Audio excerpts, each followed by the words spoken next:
Are we rolling? Hi, this is Day Shift with Jeff Kober. There's a quote from my favorite teacher of all time, Sri Aurobindo, who says, "Ego was the helper, ego is the bar." What he's saying there is that we need to know who and what we are before we move in any direction we want to move in.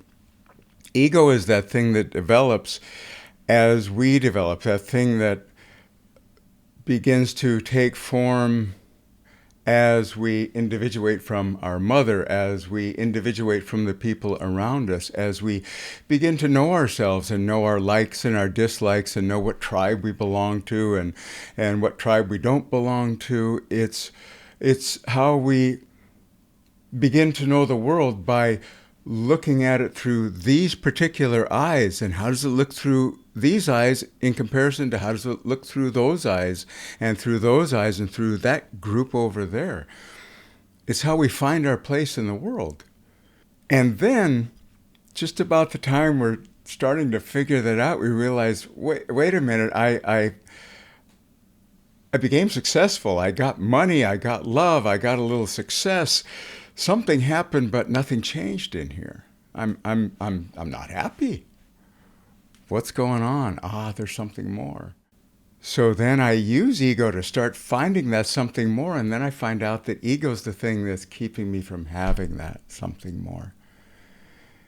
And then I have to begin setting ego aside in order to find out what that something more is. And this is an extremely challenging job, especially for those of us who have really had to work hard to know it's okay to be me, to know it's okay to be on the planet, to know it's okay to just be okay.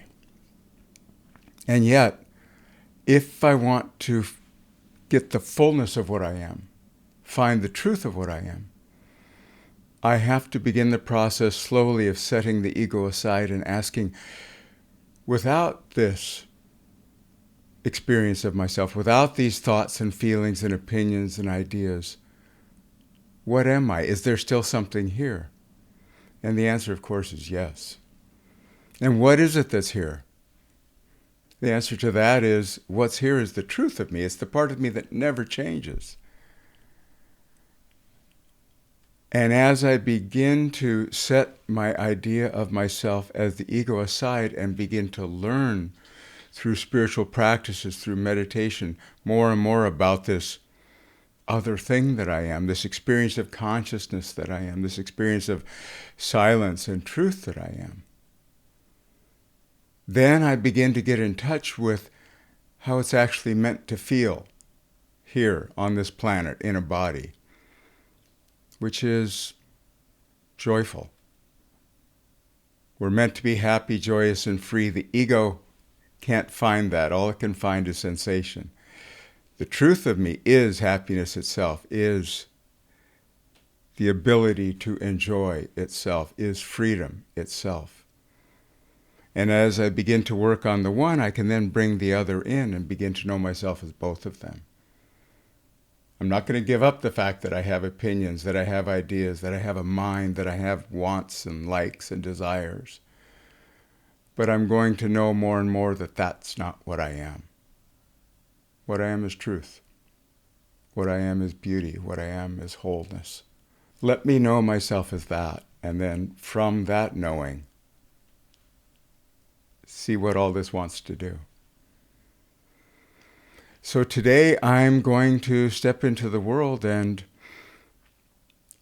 let go of who I think I am in order to discover who I might be in addition to that. And I'm going to look at someone on the street or in my office or in my classroom and say, what if I and they, underneath all the differences, are exactly the same? How would that make this interaction go? And then see what happens. Thanks for listening. Have a beautiful day.